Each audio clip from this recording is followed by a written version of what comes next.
దేవుని యొక్క పరిశుద్ధ నామానికి మహిమ కలుగును గాక. ప్రియమైనటువంటి దేవుని యొక్క బిడ్డలారా, మన యొక్క ప్రభువును, రక్షకుడైనటువంటి యేసుక్రీస్తు నామములో మీ అందరికీ కూడా మా యొక్క శుభాభివందనాలు తెలియజేస్తా ఉన్నాం. ప్రియమైన వారలారా, ఈరోజు మనం వేకువజామున లేసి ప్రార్థన చేయటం వలన జరిగేటువంటి అద్భుతమైన కార్యాలు లేదా దేవుని యొక్క శక్తి, దేవుడు మనతో ఎట్లా ఆ సమయంలో మాట్లాడతాడు అనేటువంటి విషయాలను గురించి ధ్యానం చేయడానికి నేను ఎంతగానో ఇష్టపడుతూ ఉన్నాను. ప్రియమైనటువంటి దేవుని యొక్క బిడ్డలారా, మనం గమనించినట్లయితే మత్తయి సువార్తలో మనం చూడొచ్చు. ఏమవుతుందంటే, వాళ్ళకి ఉపమానం బోధించిన తర్వాత శిష్యులకి 5 రొట్లు 2 చిన్న చేపలను వారందరికీ కూడా పంచిపెట్టిన తర్వాత దేవుడు ఏం చేస్తాడంటే, మరి ఏకాంతముగా తండ్రిని ప్రార్థన చేసుకోవడానికి వెళతాడు దేవుని బిడ్డలారా. మత్తయి సువార్త 14వ అధ్యాయం 24వ వచనాన్ని మనం గమనించినట్లయితే, ఆయన ఆ జన సమూహములను పంపివేసి ప్రార్థన చేయుటకు ఏకాంతముగా కొండ ఎక్కిపోయి సాయంకాలమైనప్పుడు ఒంటరిగా ఉండెను. అప్పటికి ఆ దోణి దరికి దూరముగా నుండగా గాలి ఎదురైనందున అలల వలన కొట్టబడుచున్నది. రాత్రి 4వ జామున ఆయన సముద్రం మీద నడుచుచు వారి యొద్దకు వచ్చెను. ఆయన సముద్రం మీద నడుచుట శిష్యులు చూసి తొందరపడి భూతమని చెప్పుకుని భయము చేత కేకలు వేసిరి. వెంటనే యేసు ధైర్యము తెచ్చుకొనుడి, నేనే, భయపడకుడి అని వారితో చెప్పెను. దేవునికి బిడ్డలారా, ఈ యొక్క మాటలను మనం గమనించాలి. చూడండి, ఆయన దేవునికున్నటువంటి ప్రాముఖ్యమైన విషయాల్లో ఒక విషయం ఏంటంటే, ఆయన ఏం చేయగలిగిన దేవుడంటే, అద్భుతంగా తండ్రితో తన సహవాసాన్ని నిర్మించుకోగలిగినటువంటి గొప్ప దేవుడై ఉన్నాడు. ఆయన ప్రార్థన చేస్తాడు. ప్రార్థన ఎవరితో ఉన్నా, ఎవరి దగ్గరికెళ్ళి పరిచర్య చేసినా, దేవుని మాటలు అందించినా, మరలా వచ్చి తనకున్నటువంటి తన తండ్రితో ఏకాంతంగా గడపడం అనేది దేవునికెంతో ఇష్టం. ప్రియమైన వారలారా. ఆయన ప్రార్థన చేసుకుని ఆ యొక్క సాయంకాలంలో ప్రార్థన అయిపోయినంక ఇంచుమించు తెల్లవారుజామున 4 జామ్ అంటే మనకెన్ని జాములున్నాయని మనం జ్ఞాపకం చేసుకున్నట్లయితే 4 జాములున్నాయి దేవుని బిడ్డలారా. ఈ సాయంత్రకాలం 6 గంటల నుంచి 9 గంటల వరకు ఉండేది ఒక జామయితే, 9 నుంచి 12 వరకు ఉండేది ఇంకో జామయితే, 12-3 వరకు ఒక జామయితే, మరలా 3-4 గంటల వరకు మరొక జాము. అదే 4వ జాము. అంటే దేవుడు మరలా అంటే మనల్ని కలుసుకునే టైం. ప్రియమైన వారలారా, మీరు జ్ఞాపకం చేసుకున్నట్లయితే దేవుడు మనల్ని ఏ టైంలో శ్రేష్టంగా కలుసుకుంటాడంటే, శిష్యులను 4వ జాములో కలుసుకుంటున్నాడు. అంటే 3 ఏఎం నుంచి 6 ఏఎం మధ్యలో దేవుడు కలుసుకోవడానికి ఇష్టపడుతున్నాడు. ఎందుకంటే ఆ టైంలో దేవుడు ఎందుకు శిష్యులను కలుసుకోవడానికి వారి దగ్గరకు వస్తా ఉన్నాడంటే, వారికి అక్కడ ఒక విషయం జరుగుతా ఉంది. ఏంటంటే, దోణి దో దోణి దరికి దూరముగా నుండగా గాలి ఎదురైనందున అలల వలన కొట్టబడుచు ఉండెను. చూసారా దేవుని బిడ్డలారా? పగటి భాగంలో 3 గంటల వేళలో మరి వారు అద్దరికి చేరలేదు ఇంకా సముద్రం నుంచి. కానీ విపరీతమైన అలలు, గాలి వారిని ఇబ్బంది పెడతా ఉన్నాడు ప్రియమైన వాళ్ళ. 4వ జాములో. అయితే దేవుడు ఆ జాములో వీరి దగ్గరకు వస్తూ ఉన్నాడు. ఆ జాములో వీరి దగ్గరకొచ్చినప్పుడు వీళ్ళేం చేస్తా ఉన్నారు? భయపడుతూ ఉన్నారు దేవుని బిడ్డలారా. అంటే దేవుడు దర్శించే జామును గాని, దేవుడు దర్శించేటువంటి సమయమును గాని, దేవుడు దేవుడితో ఉన్నటువంటి ఆ యొక్క దేవుని యొక్క స్పర్శని గాని అనుభవించాలనేటువంటి పరిస్థితుల్లో వీరు ఉంటా ఉన్నారు. పగటి భాగం చూసారు. 5 రొట్టెలు 2 చిన్న చేపలు చేసి 5,000 మంది పంచగా 12 గంపలు ఎత్తడం ఇవన్నీ కూడా వీళ్ళు చూసినప్పటికీ కూడా దేవుని గ్రహించలేకపోతా ఉన్నారు. కాబట్టి ప్రియమైనటువంటి దేవుని బిడ్డలారా, నేను చెప్పేదేంటంటే, ఈ యొక్క 4 జాము అంటే 3 గంటల ప్రార్థనా సమయం మన జీవితాల్లో చాలా ప్రాముఖ్యమైనది.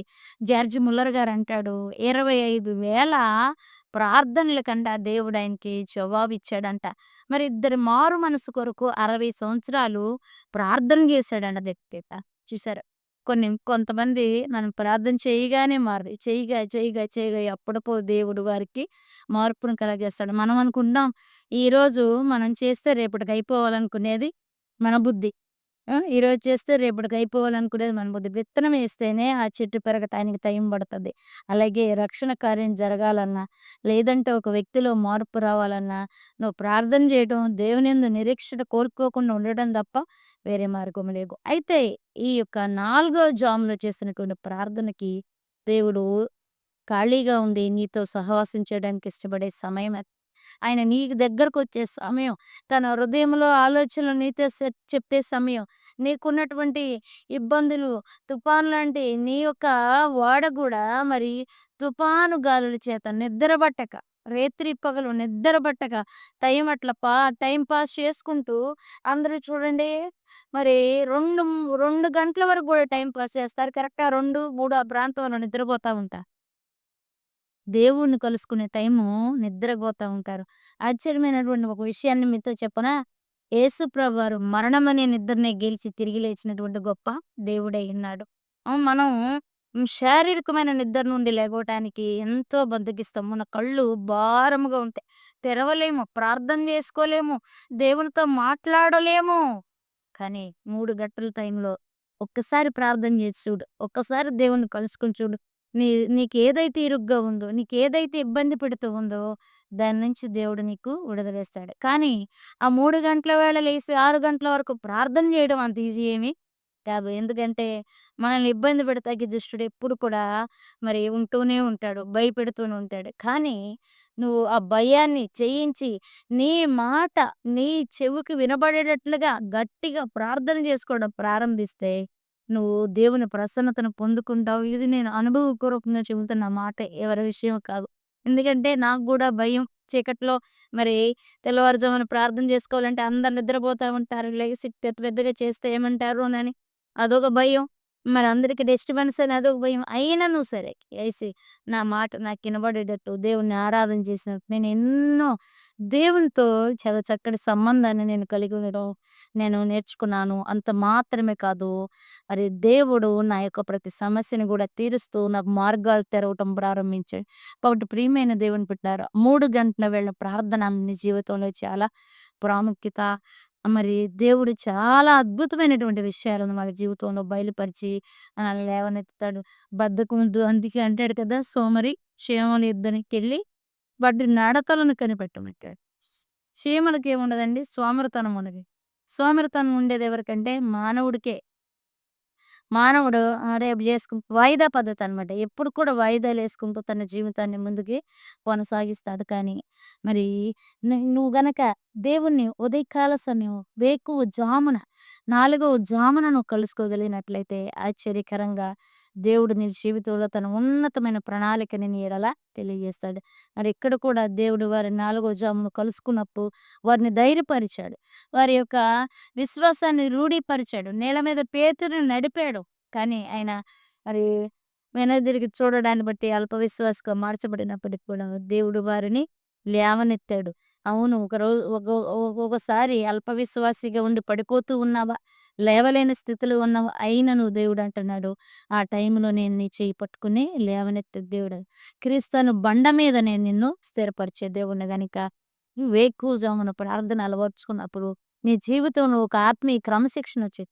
నీ జీవితంలో ఆశ్చర్యమైన కార్యాలు జరుగుతాయని ప్రభు జ్ఞాపకం చేశారు. కాబట్టి అందరూ మరి కనీసం 3 గంటలకు లెగవలేకపోయినా 4 గంటలకైనా లేసి కొంత సమయం ఒక శ్రేష్టమైన సమయాన్ని దేవునితో ప్రశాంతంగా నిద్ర లేవగానే ప్రశాంతమైన సమయాన్ని దేవునికి మీరు ఇచ్చినట్లయితే దేవుని యొక్క ప్రసన్నతను, దేవుని శక్తిని, దేవుని ఆశ్చర్యమైన కార్యాలను మీరు చూస్తారని ప్రభు పేరిట మిమ్మల్ని బలపరచుటకు ఈ మాటలు తెలియజేస్తూ ఉన్నాను. ఇట్టి మాటలు ప్రభు మన వినికిడిలో దీవించి ఆశీర్వదించుకొనుగాక. ఆమేన్. God bless you. మరి నీ ఆధ్యాత్మిక కార్యక్రమాలు నీ ఆత్మీయతకు ఉపయోగపడుతున్నట్లయితే దయతో షేర్ చేయండి, కామెంట్ చేయండి, లైక్ చేయండి. మరి ప్రార్థన చేయండి. ఈ యొక్క grace of life Telugu podcast channel ఆరాధన మినిస్ట్రీస్ ద్వారా మరి ఒక సబ్ బ్రాంచ్‌గా పెట్టబడి ఇలా ఆధ్యాత్మిక కార్యక్రమాలు మీకు ఇవ్వడం జరుగుతుంది. ప్రార్థన ఎక్కువగా చేయండి. ఎందుకంటే మా ప్రార్థన దేవుని మాటలు అందరికి వెళ్ళాలి. దేవుడు అందరూ మరి మారు మనసు పొందాలని ఆలస్యం చేస్తున్నాడు గనక అందరూ కూడా మారు మనసు పొంది, మరి ఆత్మీయతలో స్థిరపడి, రెండో రాకడలో ప్రవచనాల నెరవేర్పు జరుగుతున్నప్పుడు ఆ వాస్తవికతను గుర్తించి, మరి దేవుని రాజ్య వారసులుగా మరి మార్చబడాలని మీరందరూ కూడా 'grace of life' Telugu podcast channel మరి దైవజనులు పాస్టర్ అబ్రహాం ఎండ్రపాటి గారు మరి కుటుంబం కొరకు, దైవజనుల సేవ కొరకు ప్రార్థన చేయమని మరి ఈ యొక్క ప్రోగ్రామ్ ద్వారా తెలియచేయడమైనది. మీ ప్రార్థన అవసరతలకు 9866021458 అనేటువంటి నంబర్‌కు మీరు కాల్ చేసినట్లయితే 24/7 దైవజనులు మీకు అందుబాటులో ఉంటారు. మీ అవసరతల కొరకు ప్రార్థన చేస్తారని కూడా తెలియజేయడానికి నేను ఎంతగానో ఇష్టపడుతున్నాను. God bless you. Praise the lord. Amen.